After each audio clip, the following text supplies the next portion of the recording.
Are you confident? Do you have consistency? How much conviction do you have? I'm Daniel Gomez, the Confidence Architect, a business strategist, keynote speaker, executive coach, and best selling author. On the Daniel Gomez Inspire Show, we will help you unlock confidence to create consistency and develop conviction. Together, we will discover the key that unlocks your confidence. Welcome back to another episode of the Daniel Gomez Inspire Show, where we motivate you, we encourage you, and today we're really going to just inspire you. We got an amazing, powerful woman speaker, business owner. She's amazing. I had a chance to just really share the stage with her in Atlanta. Let's welcome to the Daniel Gomez Inspire Show, Miss Mallisa Vogel. Let's give you a big round of applause. The audience is going wild. I need to be a hype man. Every stage I do, I need you to be my hype man. I'm like, Daniel's coming, he's gonna be my hype man. Let's do it. I'll tell you what, I got a chance to hear you speak on stage in Miami last year, and just your story was powerful. But I gotta say, when I heard you speak in Atlanta, it was like the 2021 Mallisa version was done with, and the 2022 came out with another 1,000 horsepower. And I'm like, shit, where did she come out with this at? And you just really like captured the audience. And I say that because I love what you did. You sat down, but you leaned in and you drew everybody in towards you. And it's not easy to do. So I got to give you applause for that and admire you for that. But, I know the amazing person you are. Before we get cracking and rolling here, Mallisa, please do me a favor and introduce yourself to the Daniel Gomez Inspire Show audience. Well, hello, everybody. Mallisa J. Vogel, born and raised in Boise, Idaho, motivational speaker, business coach, consultant, and I currently run about 3 companies, one of them being consulting Fortune 500 companies, the other one being motivational speaking and business coaching, and then the third one being one that just got launched in December. That is a model that I've been building to show people how to cash flow and get passive income as quickly as possible. It's a mental toughness challenge I signed myself up on based on the TV show Undercover Billionaire, where we're building a 6-figure business within a calendar year without really any capital investments from the other businesses as much as possible.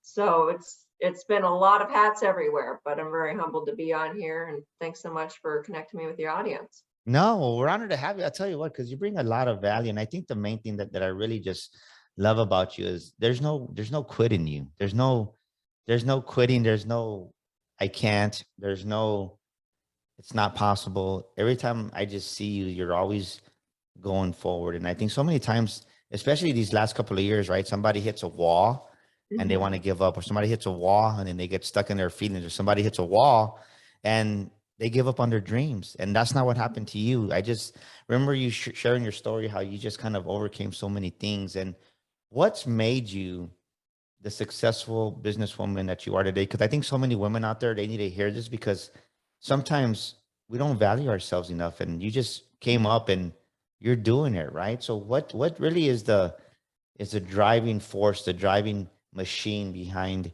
Mallisa and all her brands? So I'd say it all comes down to a mission statement. So for people that aren't familiar with my story, I was self-educated from the age 9 up. The last thing that I was formally taught was how to multiply fractions. And I taught myself with a 6-year-old GED book, outside of, I think, 1, maybe 2 very late night rushed GED classes that I took at night until I went and got my GED, became the first person in my family to graduate. And then I worked up to 4 jobs and put myself through college. And all of that stuff while building my first business. After getting all of that, after arriving, and I say that quotation marks intentionally, especially if you're listening to this in audio, arriving with quotation marks. Once I thought I arrived in life and quit the last night job and was graduated with my second business degree, I got diagnosed with an incurable neurological disorder called Chiari malformation. What that is your brain physically does not fit into your skull. Meaning every single time your heart beats, it beats into your skull. And though it can't cure it, what they do is they do brain surgeries for treatments. So I was faced in looking down the barrel of 12 surgeries back to back, including brain surgery, to try to save my own life. Couldn't remember how to get home, couldn't open my right hand, could barely walk. And it was one of the, I would say definitely one of the, because I came from extreme adversity, darkest moments in my life.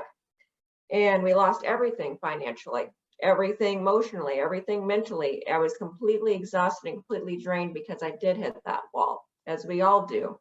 when life punches us in the face. But the thing about it is what makes you get back up is a mission statement. Why are you here? What are you doing? What is your legacy? What do you want people to say about you and why you existed on this planet? With every single decision that you make.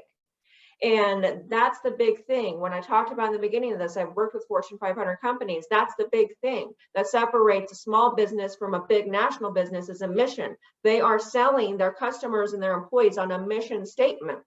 The Yes. exact same thing is true for you as a person. What are you doing? What is your mission statement? So for me at that moment, after I realized that, hey, I had to get brain surgery and there's a very real chance that I might die from this brain surgery. And also after the surgery, I can potentially die spontaneously because I had quite a few friends that happened to. I realized, okay, that's the same for every single person. We don't know what the end of our legacy or the end of our days are, chronic illness or not. We don't know when our last day is. But we do know is if we make a decision with that last day and every single day to make sure that we're living in intentionality with the mission statement. That's how you get back on the wagon when you fall off the wagon and life gets hard. I love that. I love that. Ladies and gentlemen, this is a part of the show where I tell you get out your pen and paper and take notes. What you write down subconsciously, you retain a lot more of the information, over 50% of it.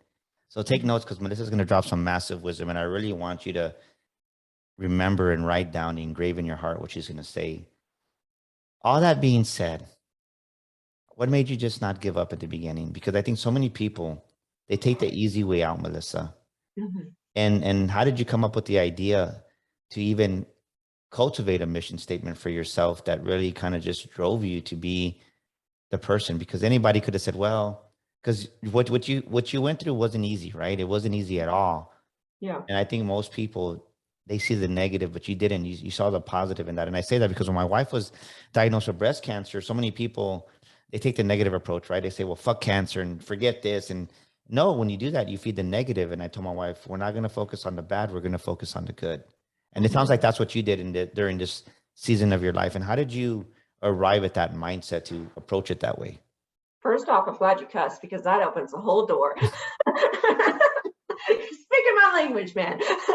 But okay, so I'm just going to get real raw with it. My mission statement, I didn't come up with when I got sick. My mission statement, I came up with at 14 years old. And just to keep it 100 and keep it raw, and I don't want to go too dark with it, is at the age of 14, I attempted to end my own life. This was the third time that I tried it. I grew up in a lot of violence, like I said, a lot of challenges. I didn't have a lot of accessibility to anything external. I had no education, no support system. I essentially was living in a very difficult upbringing at that time. Third time I tried to end my life, I overdosed on diet pills. I was on a 2-week long fast that I was close to finishing, hadn't ate anything. And it was more of an apathetic, you know what, screw it. If I die, I die. I'm going to take these. We'll see how it goes. And everything escalated very, very quickly, much more intensely, much more quickly than I had even realized and also had ever experienced. And looking back, I was like, why is this kicking in? And I was like, oh, duh, you haven't eaten for like 2 weeks. That's why these diet pills are kicking in and this overdose is way more intense. And life has this thing it's very cliche, but as you're looking at the end of your life and you're looking at a potential death and fatality moment, your life flashes in front of your eyes. It really does. And I started realizing that I didn't want to die. I just wanted to get out of my situation. I started realizing that this was something that I finished. If I actually did end it, what does that mean? What does that mean when it comes to people that read my obituary?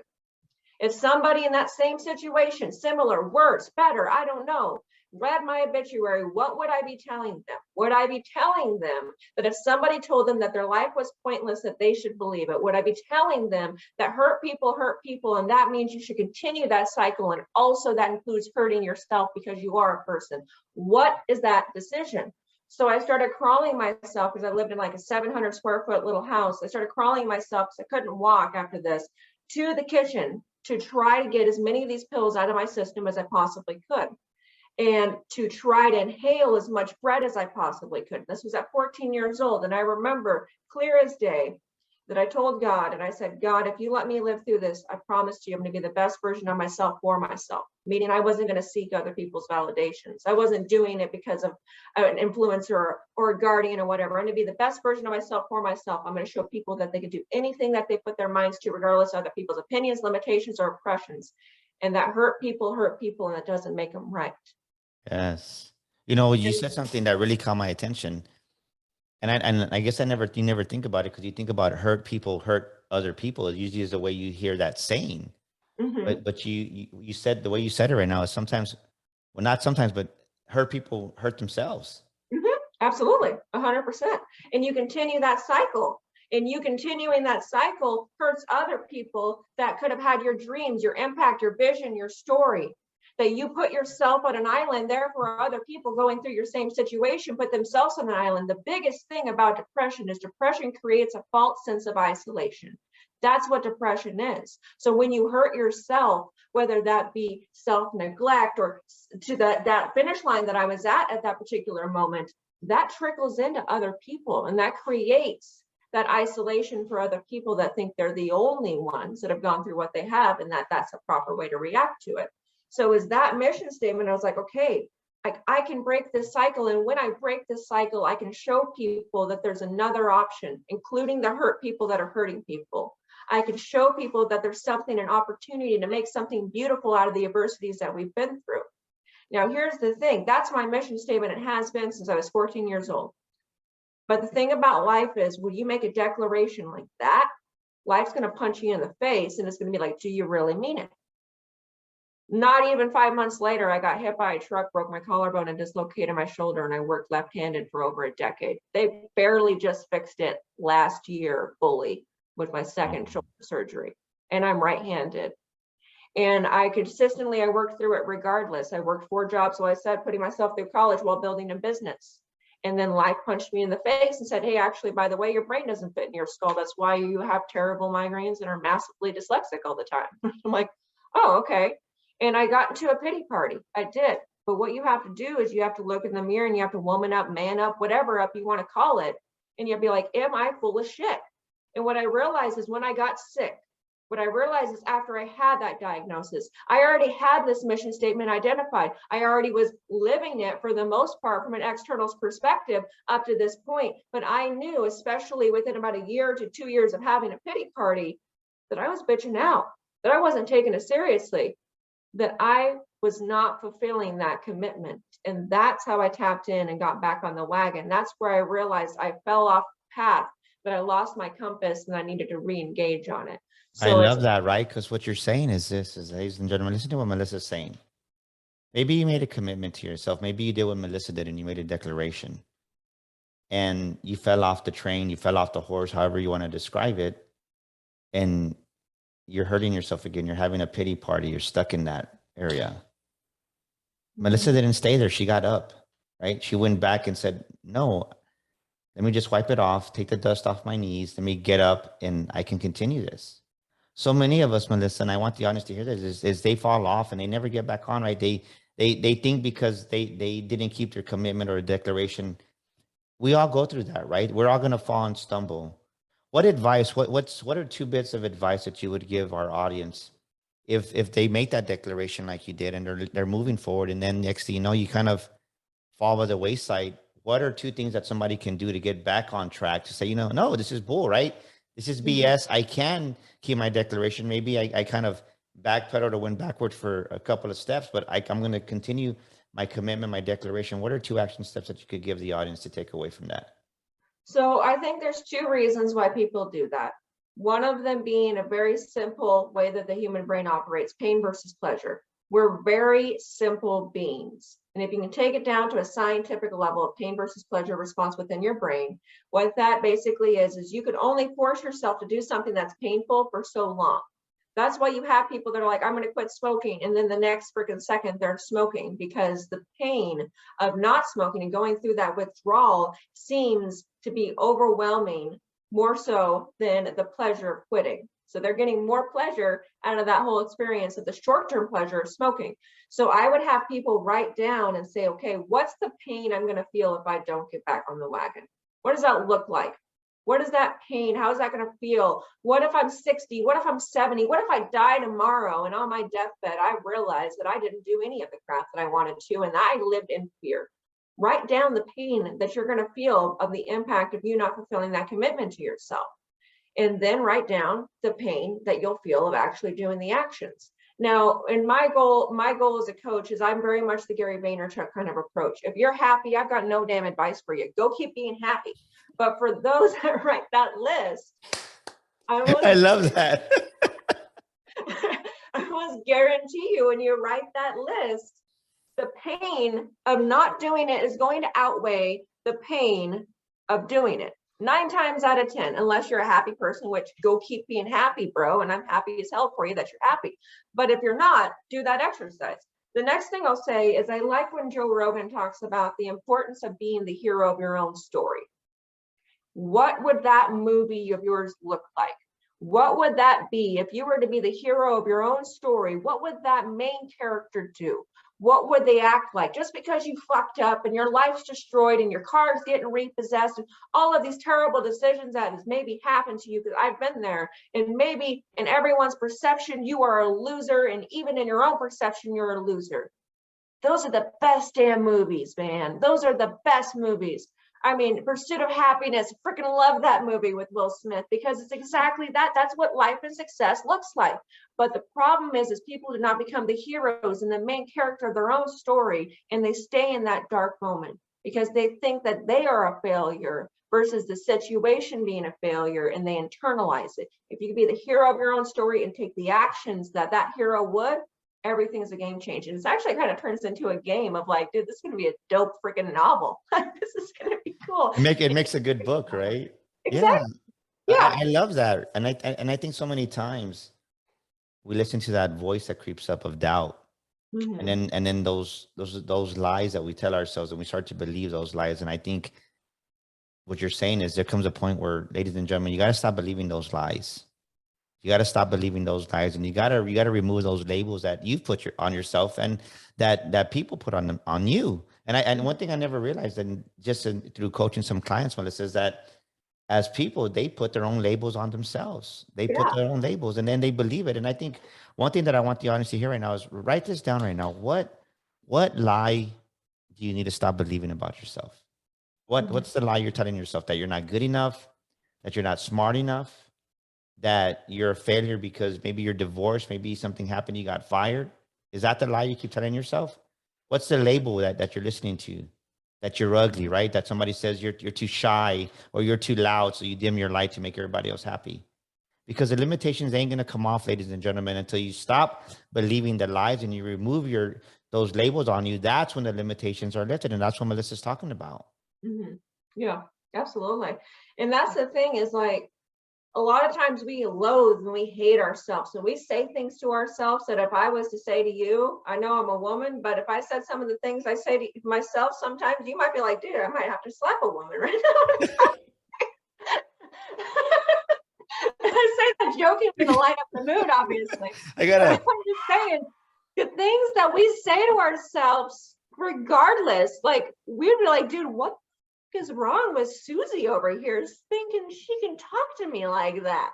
Like, that's the thing. I say it obviously in a joking manner, but that's the truth. The way we talk to ourselves is not how we would talk to our friends. I'm a big Jordan Peterson fan, and one of his chapters in his book talks about treat yourself as if you are somebody that you're responsible for taking care of. And if we loathe ourselves so much that we can't even fathom treating ourselves like a human, it's okay. I've done it. Treat yourself as if you're your best friend. Treat yourself as if you were external. Fight for yourself. Advocate for yourself as if it was your best friend that's getting talked to in this terrible manner by their boss or in a terrible relationship. Sometimes when we loathe ourselves and we get in that darkness, we have to take it external to view ourselves as a human again. That's powerful right there. You think sometimes we just get stuck there too long, and then we start to it really becomes that dialogue that we tell ourselves every day. Mm-hmm. Oh, I love that. So think about what you just said, ladies and gentlemen. Sometimes you got to get out of your own head and look at it. Look at yourself from a bird's eye view. How would you talk to yourself if you weren't yourself? Sometimes we talk to maybe our boss or friends better than we talk to ourselves, is what you're saying, right? Almost every single time. Every time, yes. But I love that, right? So let's shift a little bit here. So you go through this process, you get your mission statement, you start there. Because I think there's so many men and women right now that are coming out of this dark place, right? Like I love what you said. You've lost your home, you got repoed, all these things come out, but that doesn't define who you are. And you've come out of that, and look at, you've been successful in business. How does somebody even start to believe that, man, I got my car repoed, I lost my house, whatever it may be, I got divorced, I lost everything. I was talking to this gentleman, he goes, I got home from work, bro, and everything was gone from my house. Like my ex chick took everything.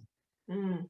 How does somebody even bounce back and have the confidence to say, now I'm going to start a business? Because that's what you did, and not just one, but several. How does somebody begin that process, Mallisa? How did you do that?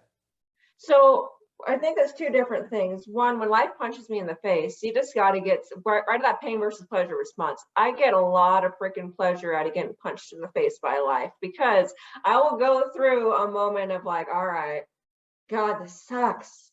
Why me? And then I'll be like, oh, this is going to be one hell of a fucking story. This person told me I can't do it. They say I can't run a company. Let's run 3. So there has to be this challenge and this fun that you have in life by realizing that these adversities that you're going through, they can put you in a mental prison.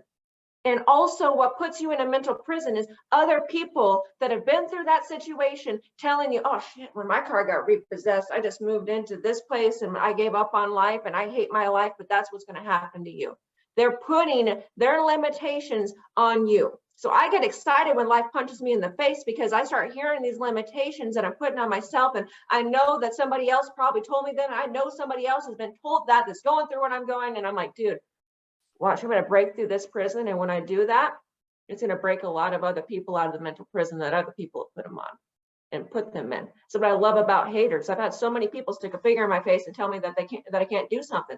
I love doing it because I know when I do what they tell me I couldn't do, it makes them understand that they can do the same thing. It makes them understand that there's an opportunity for them to break out of that mental prison that other people have put them in. Right? That cycle of hurt people, hurt people. The next thing is this: you don't get what you want, you get what your habits generate. So right when we were losing everything after all the surgeries didn't cure me. Surgeries made it better, and I'm grateful for all the doctors that helped, for sure. But after all of that, I still could only be upright for 3 hours at a time without blacking out. So every single day I would get up and I'd be like, this is going to be the day that I do all the cold calls and run the business and all of these things. And then I black out and be bedridden for 3 days. You have to understand that, yes, you need to be the hero of your own story, but you need to build that hero. And that comes with small incremental changes, habits, and systems. You can't fix something overnight. It didn't take you overnight to break it. Truth be told, it's a long process, but you can build the new version of yourself that can be the hero of your own story. Why do you think people can, let's just say entrepreneurship, they think they can come in and overnight it's going to happen for them? And to your point exactly, they don't have the habit to support what they want to accomplish. Yeah. And then they get upset because the results don't show up right away. And just to your point, you got to develop the daily processes, the strategies, the habits to become that successful, whether you want to be a coach, a trainer, even you want to be a hairstylist, whatever it is. It's a process that you got to go through. It's the systems you got to put in place. Why do you think so many people think it's going to be easy?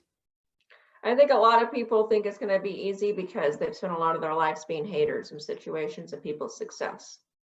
It's really easy for me to watch. I mean, you and I just did an event, obviously, with Gary Brecka.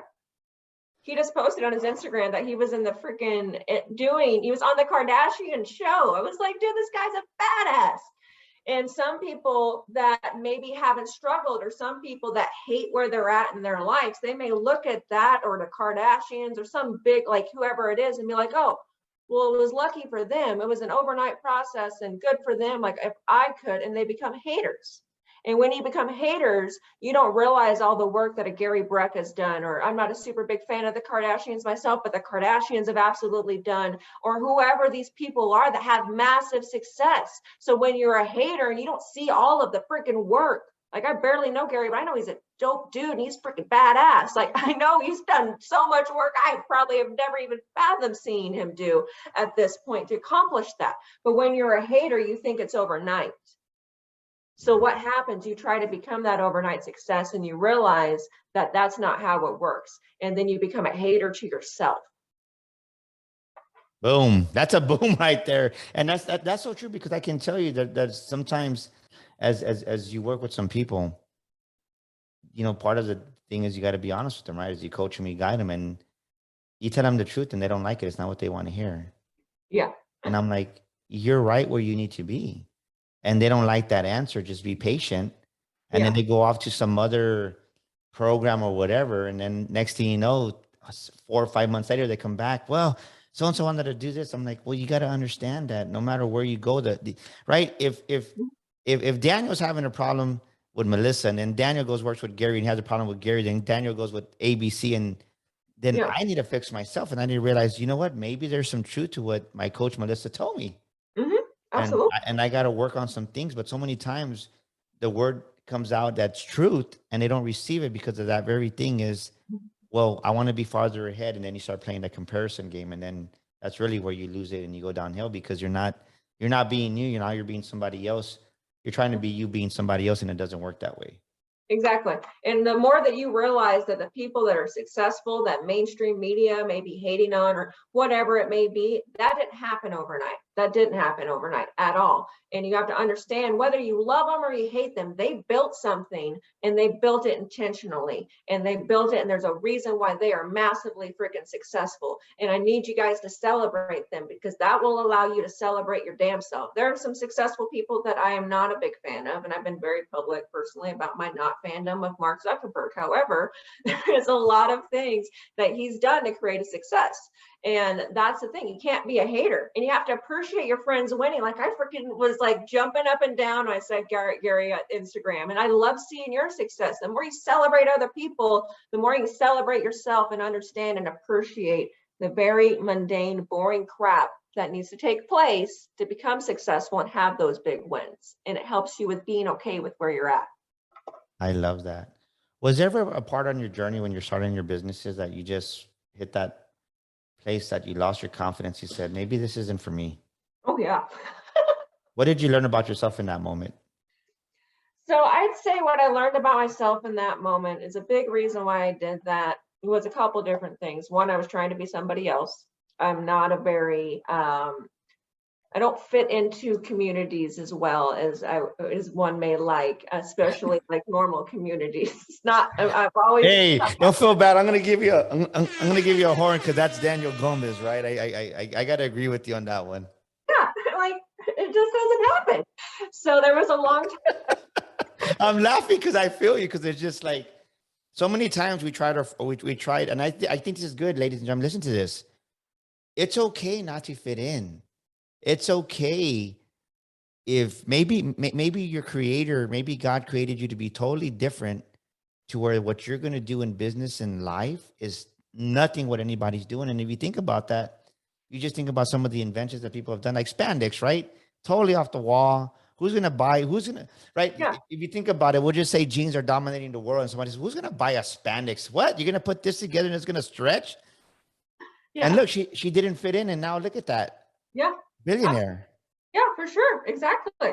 Well, and that's the thing, is like, I was trying to fit into this thing that I never was. And this is before I even got into entrepreneurship. Like, it happened in one of my first higher end jobs. I did not fit in. It just was not, it was odd. It was weird. And it is what it is. And then when I first got into entrepreneurship, I was like, all right, like, this is how it needs to be. And I was doubting myself, and I was like, okay, I need to make sure that I fit in more, and I'm more chill, and I'm taking Fridays and Saturdays and Sundays off, and I fit into it just isn't it. So for a long time, I thought that that was entrepreneurship, and that I just wasn't meant for it. I was like, well, this is like, I'm just not going to work here, and maybe I just need to go and get a different career path. So there was that standpoint. And then especially after I got sick, I had a lot of pressure of people telling me, hey, you should go and get a regular 9-to-5 job after I got brain surgery. And during that, because that seemed to fit more, made more sense on the standpoint of, you get to work 9 to 5 and you have good health insurance. I was like, absolutely not. It's a terrible idea, because what happens? I can't be bedridden and working at freaking whatever store. They're going to fire me. Yeah. So just for a point of reference to the audience, from the point you had your surgery till now, how many years has it been? 7 from the brain surgery, 5 since the last of 12 surgeries that helped me with not getting a second brain surgery. So I had 11, and then it's been about 9 months since they reconstructed my entire shoulder. So we'll just say as a safe number, it's been 6 years. Yeah, probably. So ladies and gentlemen, think about what she's saying. You're starting your business. Maybe you started your business last year in 2021, and you're looking at everybody and you're comparing yourself and you're doing all these things. It's taken Mallisa 6 years to get to where she's at, and she's doing amazing. But you have to go through that struggle to build your character, to build your business wisdom, to build your foundation. And that's what people, they just don't get that, right? They want the crown, but they don't want to go through the process. Yeah. They want to be the king or the queen, but they don't want to go through the process to become a king or queen. And then if you think about a Marine, everybody, right? When you don't become a Marine, you got to go through the process of training. And in business, would you say you got to do that too? Oh, absolutely. And you have to understand what's right for you. Like, you're going to quit a lot more if you're trying to fit yourself into somebody else's model. And that's the problem, is you have to embrace your individuality. You have to understand what works well for you. Chronically ill totally works good in 9 to 5s. Absolutely. But for me, I was like, dude, I'm bedridden a lot, and I just don't think I'm going to be able to physically do that. I was waiting tables prior to getting sick, and I was totally good with that. You have to know what works for you, and you have to build that version of yourself to get where you want to. It's never going to be an overnight process. The more you think it's an overnight process, the more you're going to hate the process, and the more you're going to fail. So what did you learn about yourself in that moment when you lost your confidence? What I learned about myself is that a lot of our darkest, deepest moments, the things that we sweep under the rug, our weaknesses, all of this crap that we've been through, that's our biggest strength. And the more that you can understand that your desire to fit in is actually challenging you to actually fit your dreams, that's when you realize everything can change. And I was like, dude, all of these things that I've been running from, all these things that I was embarrassed from, the self-education, this lack of resources, the lack of networking, where I was born, as poverty, all of these things were things that I've been running from. And I was trying to hide from my entire life since I was a kid to after even being at that point, people would deem successful in business. I was hiding from it.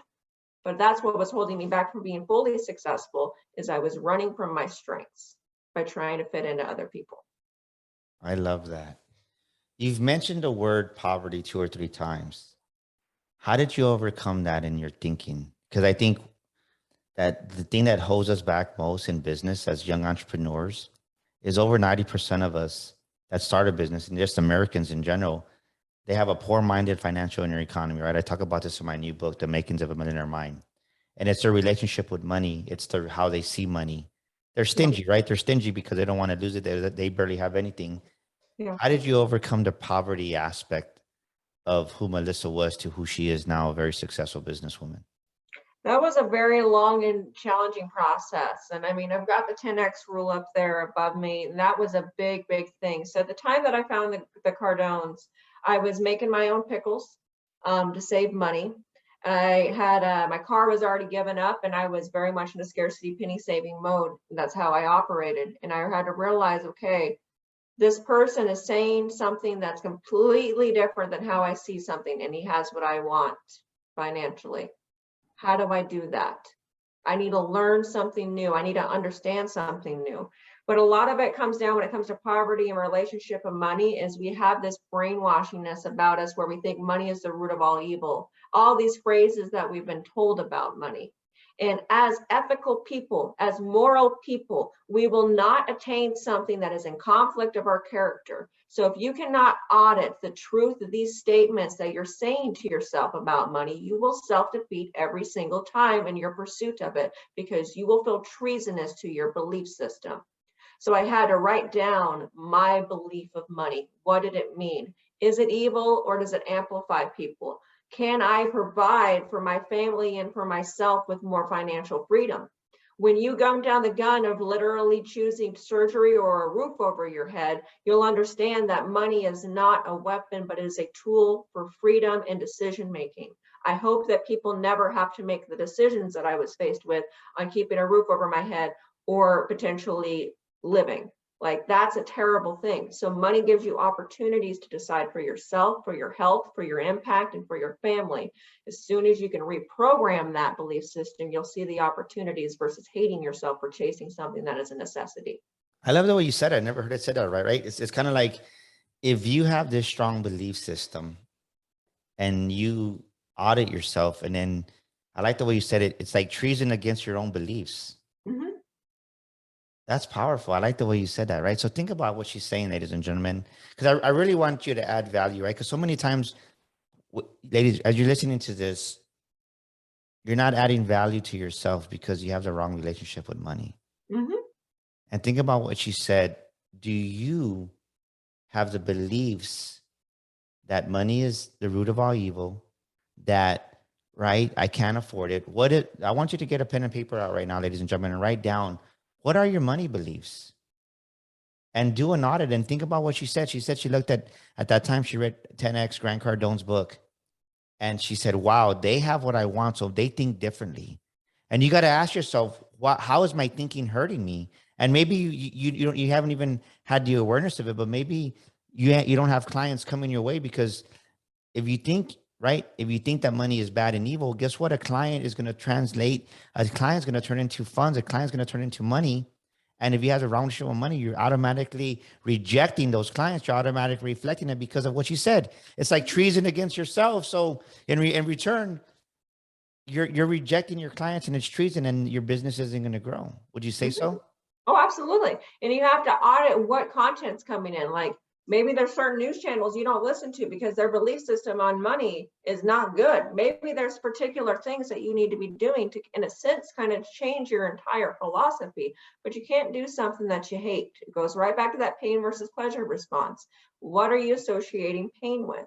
And I guarantee you guys, I hope that you never have to make that epiphany of the importance of money and the freedom it provides you the way that I did. But what I realized was, hey, I don't want to ever have to make a decision that comes to my own health, my family's health, or whatever based on money.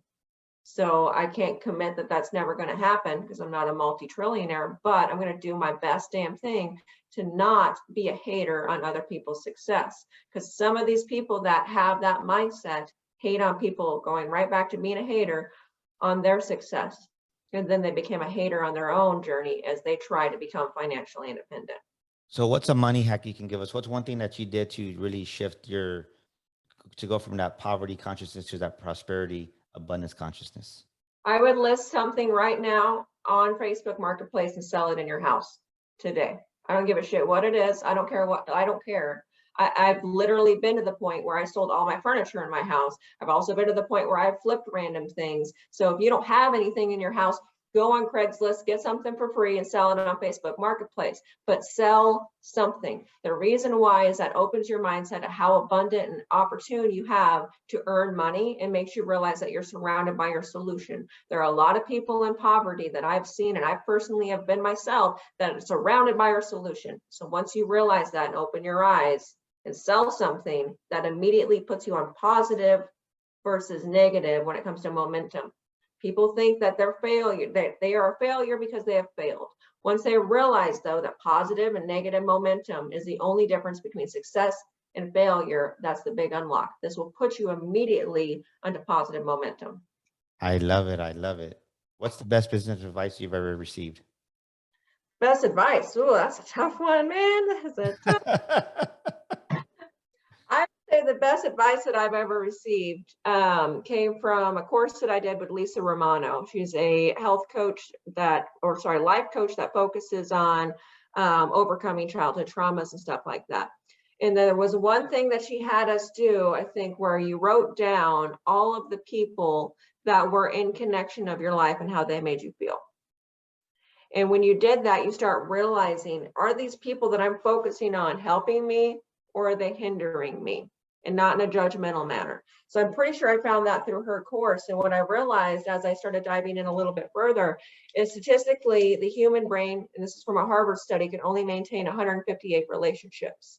So once you take that exercise and that statistic and you mix them in together, you realize that your reality is completely made up by the 158 people you decided to be main characters in your life. And if you want something new, just pick a different 158, not in a judgmental way, namaste to them, but in a way that's empowering. If you want to experience something new, change what's in your 158. That's powerful. Last question before we close out. What's a quote or a scripture you rely on when times of adversity come? What do you say to yourself? What's something that you go back to, and a quote or a scripture that you rely on? So there's two different things. One of them, I wrote a poem called Fork in the Road. And I wrote this, I think, when I was about 17 years old. It was after my suicide attempt and when I was trying to make something positive. And the whole thing, I revisit it regularly, is talking about how we all are a fork in the road opportunity, that we can either make pain out of what we've been through, or we can realize and we can go this other enlightening path where we can look up and understand that everybody that's on this journey is just as challenged as we are. And it can be one of the most empowering, beautiful experiences when we share our pain and what we've been through if we intentionally create greatness with it. So I revisit that poem often. When it comes to dark moments, also what I revisit very often is the David Goggins book that's right behind me. I think I've read that about 15 times. I read that book every single year as I do mental toughness challenges. And a lot of that's based on the fact that you can find pleasure in the challenges of life and pushing yourself and really tapping into who you are. So I read that book and have read that book probably more than any book. Awesome. Mallisa, how do we find you? Want to connect with you? Just type in MJ Vogel Inspire and I will be everywhere. There you go. Boom, baby.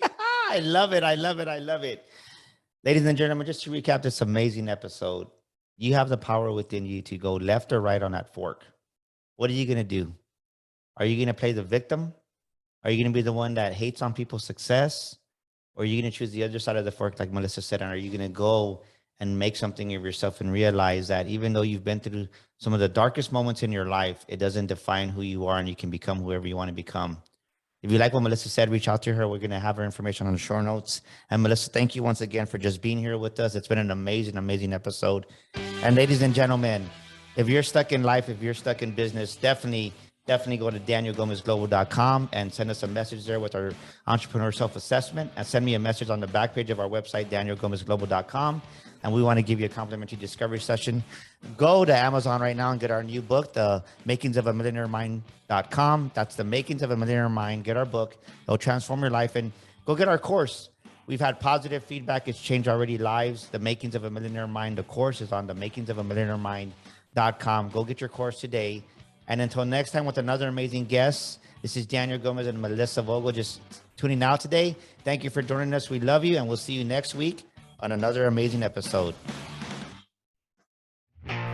This is Daniel Gomez, and thank you so much for tuning into our show today. We'd love your feedback. Please drop us a comment, and thank you for leaving us a review. Don't forget to subscribe to our show and share this episode with a friend. And my free gift for listening to our show today is a copy of my best-selling book, You Were Born to Fly. To get your free copy, go to DanielGomezInspires.com and get your copy today. That's DanielGomezInspires.com. And to elevate your life and business even more, follow me on social media at Daniel Gomez Inspires on Facebook, Instagram, Twitter, and YouTube.